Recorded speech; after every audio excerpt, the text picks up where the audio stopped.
Book of Malachi tonight, chapter number 3, and I want to spot read this chapter and come back tonight and zero in on some things that I feel like will encourage our hearts tonight.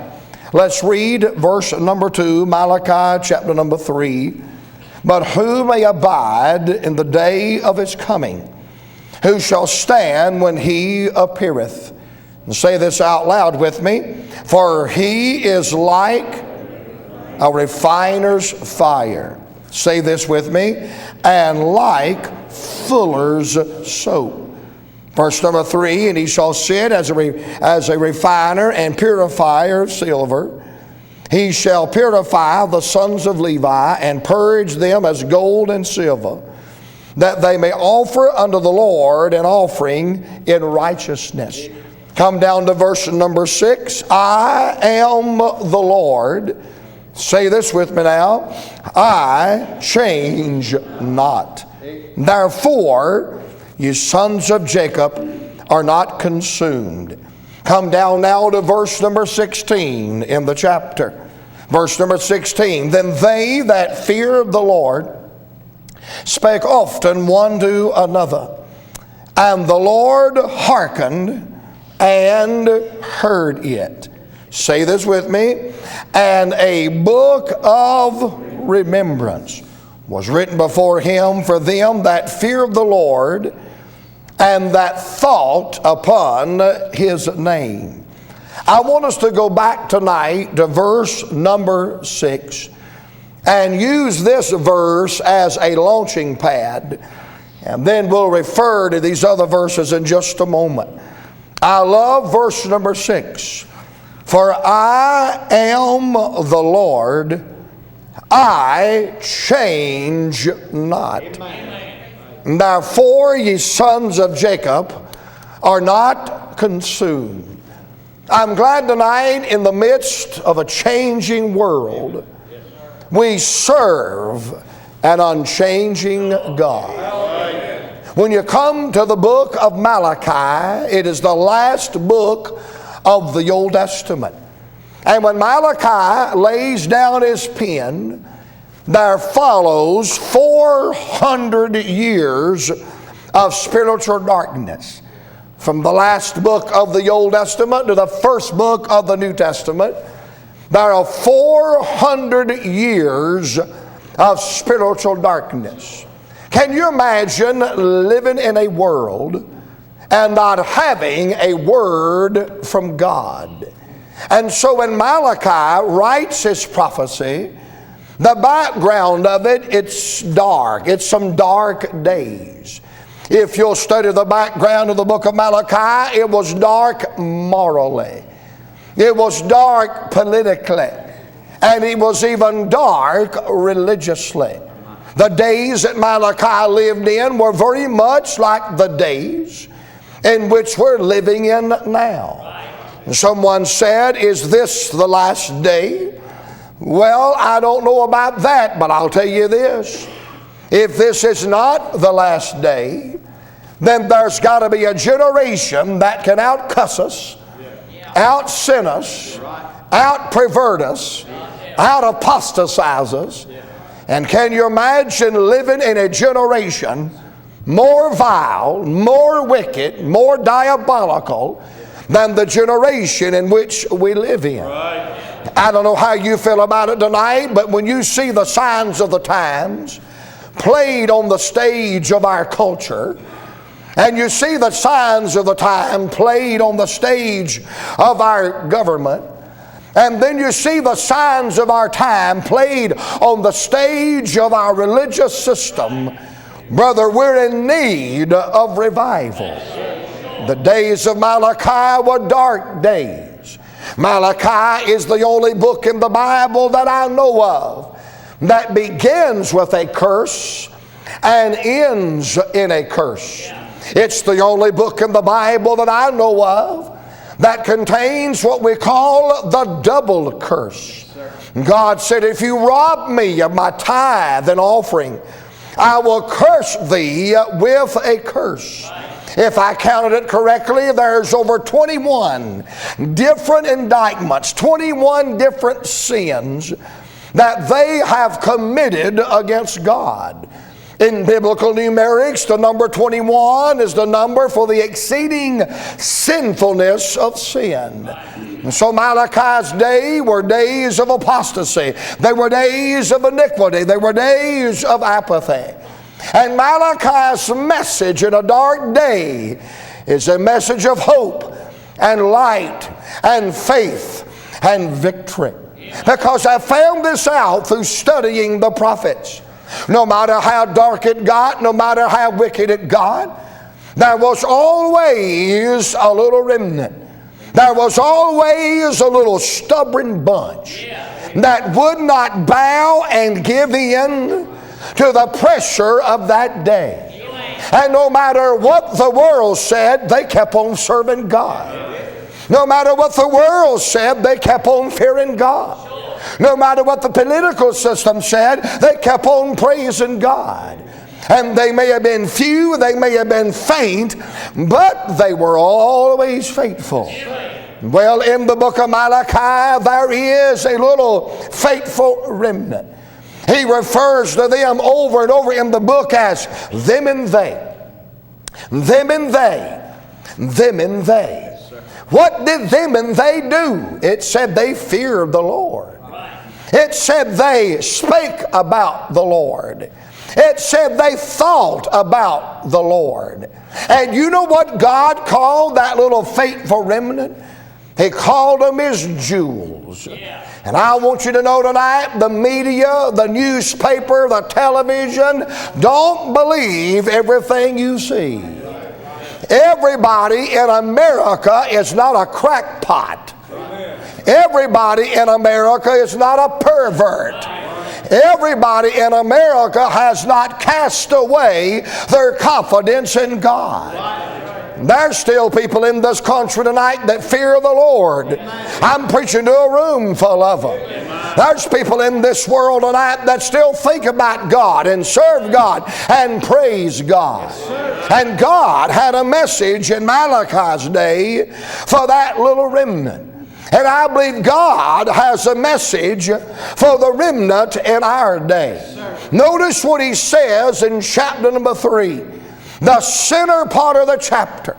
He centers it around the fact that even in the midst of sin, even in the midst of darkness, even in the midst of apostasy, God is still God. In fact, He said, I am the Lord. He didn't say, I'm going to be the Lord. I used to be the Lord. He said, I am the Lord. If that was the only phrase in the verse, it would be enough to make us want to shout. Because He is the great I am. He said, I am the Lord. He always has been the Lord. He's still the Lord.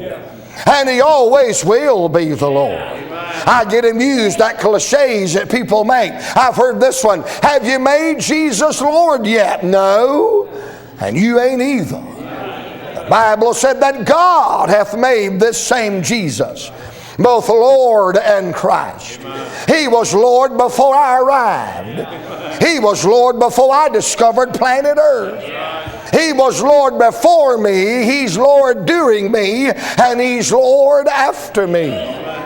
These imbeciles that get on the television and the radio and brag about how much they hate God and they don't believe in God, that don't bother me one bit. Because He's God in spite of them. And when they're dead and pushing up daisies and climbing the smoky walls of hell, He'll still be the Lord. I am the Lord. And I love this phrase, I change not. God will not change. God cannot change. Well, think about this tonight. If God were to change, what would He change into? He is already perfect. He is already holy. He is already sovereign. He is already eternal. He is already almighty. He is already awesome. There is nothing for God to change into. My dad used to say, if a man changes, that means one or two things. He was always wrong, and then he finally got it right. Therefore, he owes everybody an apology. Or it means he was always right, and then he went wrong. And then he really owes everybody an apology. That kind of remind you, the God of heaven and earth, the Father of the Lord Jesus Christ, I'm about to get blessed right here, won't ever issue any apologies, because He's always been right, and He's never been wrong. He is the unchanging God. You can't understand this unless you've been a pastor or a caretaker of a church. But you get them in the summertime and they go, oh, Pastor, I'm so hot. I'll be so glad when wintertime comes. I don't care if it gets 0. I'll not open my mouth. You just lied right then. Because it'll get cold in the winter. And that same person will say, oh, Pastor, I am so cold. I will be so glad when the summer comes. I don't care, bless God, if it's 150. I won't open my mouth. You done lied again. Because I'm telling you, spring will change the summer. And summer will change the fall. And fall will change the winter. But I'm glad on the throne of our heart tonight is the great I am, the King of kings and the Lord of lords, who is sovereign and holy and just and divine and perfect and faithful and omniscient and almighty and all powerful. He is not going to change. He cannot change. Aren't you glad in the midst of a changing world we serve an unchanging God? Woo! And I love the last part of verse number 6. Therefore. And anytime you read a word therefore, you need to go up there to the words before that and see what it is. Therefore. Therefore, ye sons of Jacob are not consumed. He said, because I am, you still are. Because I'm the Lord, you're still here. Because I change not, you'll always be. Notice he is writing to the remnant. They've been outnumbered. They've been outclassed. They've been outmanned. They're that little group of all scouring scum in the isles of the world. But God said, you're still here. And you still got a song. And you still got a standing.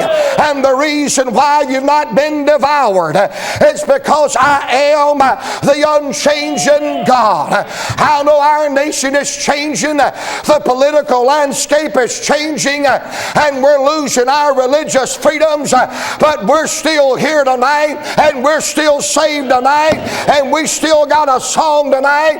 The world has not devoured us. The world's not consumed us. The world's not annihilated us. For if God be for us, who can be against us? Because He is the unchanging God. Woo! And as long as He lives and rules and reigns, everything's all right in the Father's house tonight. Notice the other verses I read. I'm enjoying this. Notice the other verses I read. Verse number 2 down in verse number 16. There were 3 particular offices, 3 particular professions, 3 particular things that God is and what He does for us.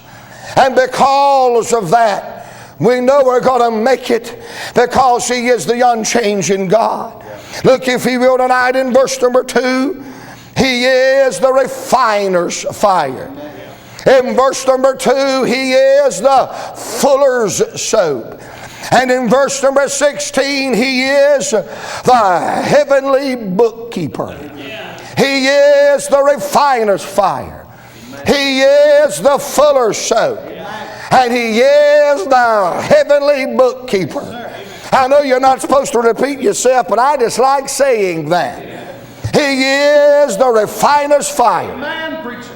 He is the fuller's soap. And He is the heavenly accountant. Amen. He is the refiner's fire. He is the fuller's soap. And He is the heavenly accountant. He is the heavenly accountant. He is the fuller's soap. He is the refiner's fire. He is the fuller's soap, the heavenly accountant, and the refiner's fire. I'm just telling you, in this world, He is for us. He is in us. He is with us. He is the unchanging God, and we're going to make it in these last days because He is, we too shall be. Look at it real quickly tonight. Number 1, that refiner's fire. Let me say it like this tonight. This unchanging God is the God that refines. He is the God that refines. You say, preacher, what was a refiner? Well, in the Bible day, a refiner was a man that went out to the pits, to the dungeons, to the muck, to the mire, and he would dig up virgin ore, whether it would be gold or silver or copper, and he is going to make something useful out of that gold or that silver or that copper. Now, because it came out of the earth that was under the curse, there was always impurities, imperfections, and flaws in the gold or the copper or the silver. And before that gold or that copper or that silver can reach its full potential, the flaws, the imperfections, the impurities has to be brought out of it.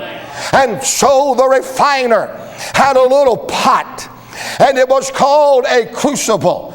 Under that pot was a fire, and that fire would get that pot so hot that when he put that virgin ore in there, whether it was gold or silver or copper, it would get so hot it would melt it. It would get so hot it would literally bring the contents of that pot to a boil. And those flaws, those imperfections, those impurities that was inside of the gold or the copper or silver would separate. The fire would separate it. The fire would separate it because it couldn't take the heat.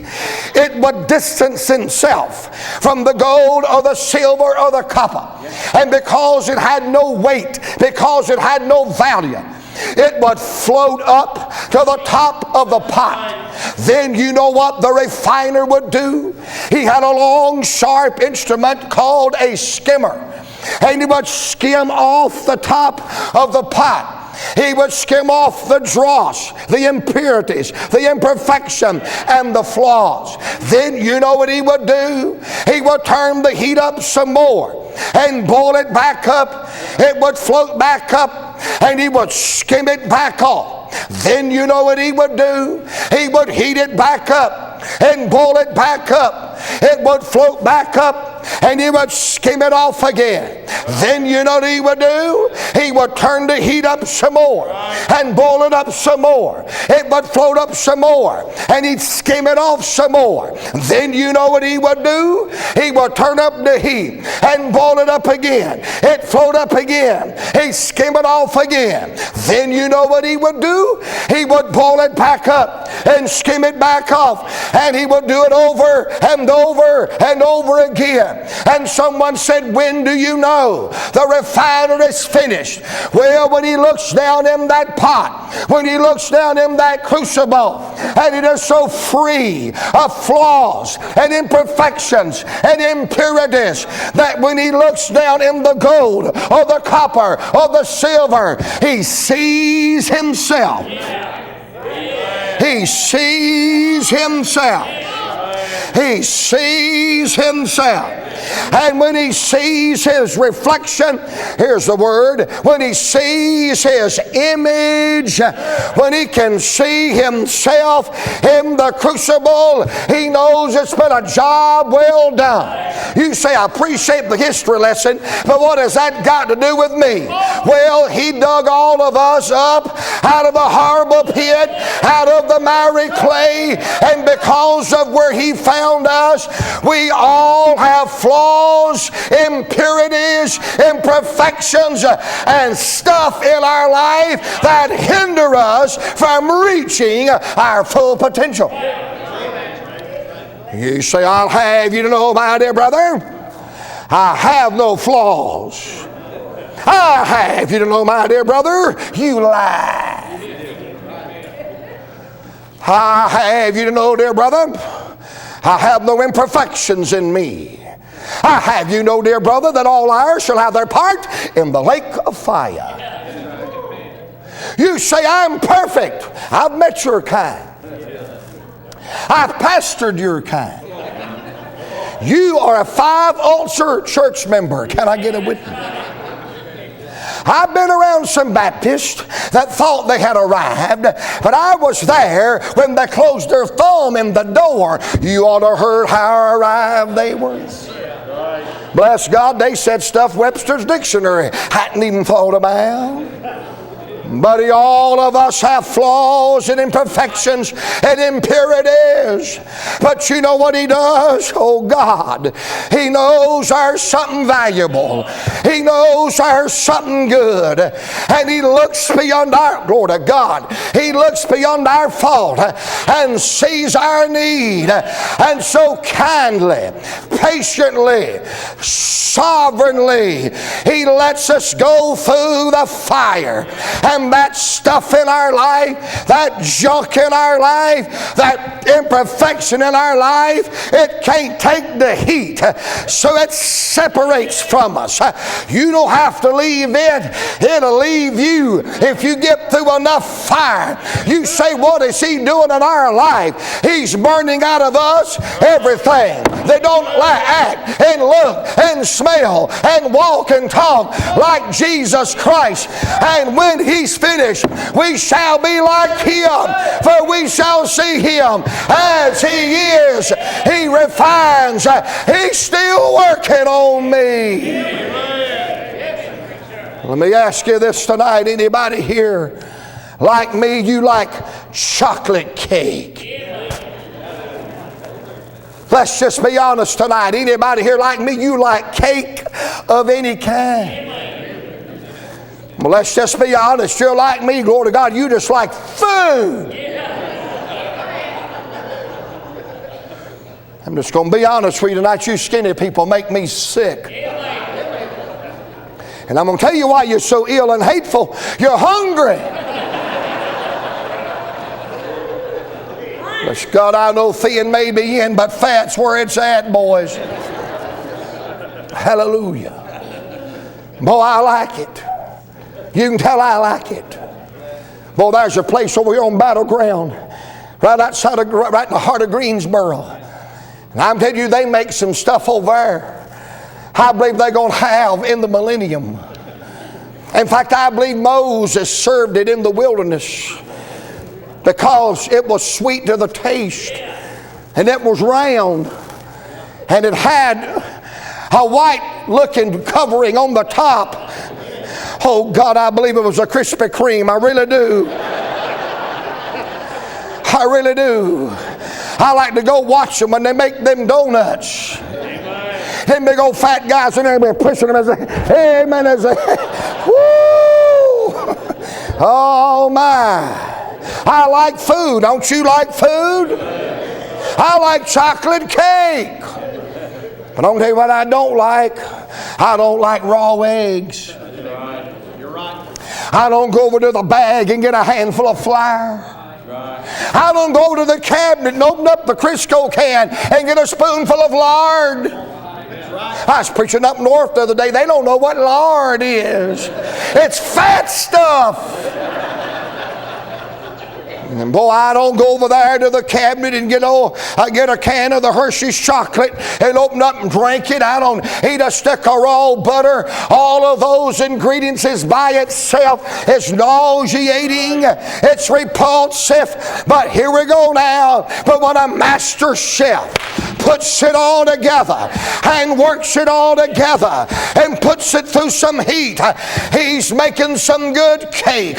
You know, that storm and that affliction and that trial by itself is repulsive and it's nauseating, but I know one who's the master chef, and he's working it all together. He's moving it all together for my good and his glory. And when he's finished, I'll be perfect. I'll be like him. He is our refiner. Woo! And I'm glad standing somewhere in the fire will be the fourth man that'll tell you he makes no mistakes and he's working out for your good and his glory. He is the refiner. Quickly tonight, look in verse number 2. He is not only the refiner, but he is the fuller. He is the fuller's soap. You say, Brother Joe, what was a fuller? Boy, if you've been looking for a place to shout tonight, here's a good place for you to let one roll. A fuller in the Bible times was a man whose sole occupation was to take dirty garments and make them clean. Literally, he is a man in the Bible whose sole occupation is to take soiled and stained garments and make them white. Oh, you know how we're going to make it in these last days. We're living in a sinful world. We're living in a dirty world, and the devil in the world doesn't want us to be clean. But can I tell you, the unchanging God, He not only refines, but our unchanging God, He restores. He takes the dirty garments and makes us clean. And when the world tries to soil us and stain us, He makes us whiter than snow. How many will agree with me tonight? We do live in a dirty world. Why, we're living in Genesis 6. The intent, the thoughts of their heart is only evil continually.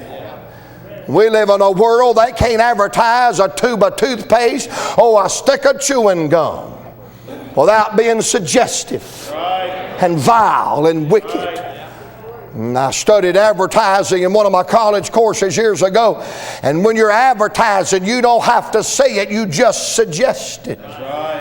Boy, they want to sell something. When they want to sell something, they don't bring some old fat, bald-headed man like me out. They bring some kind of hunk with all that beautiful hair. Makes me sick. By the way, I used to be a hunk. Now I'm a chunk. Woo! Boy, they want to sell something. They don't bring some old ugly gal out there. They bring out a knockout. They don't say it. But here is the subliminal message. If you'll use this toothpaste and if you'll chew this gum, you'll look like this. God knows I ain't trying to start nothing here at the church house tonight, but a whole lot of us here, it's going to take more than some toothpaste and a stick of gum to help us. We're going to need a complete overhaul. Woo! But we live in a dirty world. How many of you feel like Lot? You vex your righteous soul from day to day. You can't even go in a place to eat without hearing the jungle beat. The music is so vile. I was preaching with Larry Brown not long ago from North Augusta, South Carolina, and right in the middle of his message, I mean right there in front of God and everybody, he starts giving the words of a country song. And I yelled at him. I said, "Dear God, how do you know the words to that?" He said, "I eat at Waffle House." That's why everybody at Waffle House looks depressed, and they're crying, and they got snot running down in their eggs and in their sausage because they got to tear them their beer, and their wife's left, their truck won't start, they got bit by the dog. Come on now, say amen. We live in a world that's foul and wretched, but I'm glad when I feel ugly and dirty and soiled, I've got an unchanging God hallelujah, who's the fuller that'll cleanse me and make me whiter than snow. Amen. Oh, I gotta hurry, but can I just tap on that fuller soap just a little? Now some of you old timers here, I ain't pointing, I'm just suggesting, probably remembers your grandma or your great grandma killing the hogs and killing the cows and saving the fat and making lye soap out of it. It would not only take off the dirt, but the hide and the skin and down there to the bone. But that's not the soap he's referring to. The soap he's referring to, the little word soap, is a Hebrew word that goes back to a little plant that grew by the Mediterranean. That little plant had a high acid content. And the fuller would go out and he would cut those plants down. And he would boil them in a hot pot of boiling water. He would boil it kind of like we do salad or cabbage in our day, where it becomes soft. And he would boil it together and make it a pulp. They say this process gave off such a putrefying odor that they would not let the fuller do it in the city. He had to go outside of the city to do this work in a place the Bible refers to 9 different times as the fuller's field, because it stunk so bad they didn't want to smell it. What was a putrefying odor to them was the sweet smell of success to the fuller. So he had to go outside of the city. He would reach into that pot and get out that pulp and lay it out in the field. That hot sun would dry that pulp and make it a hard, chalky type substance. And that fuller would take his wooden mallet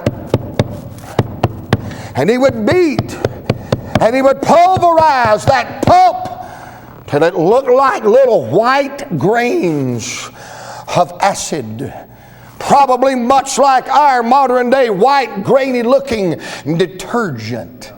Then out in the fuller's field outside of the city, I'm going somewhere, hang on now. He would take the garment that was dirty and soiled and stained and lay it on a rock. But when I heard that, business picked up. He would take the dirty garment and put it on the rock. He would take the dirty garment and put it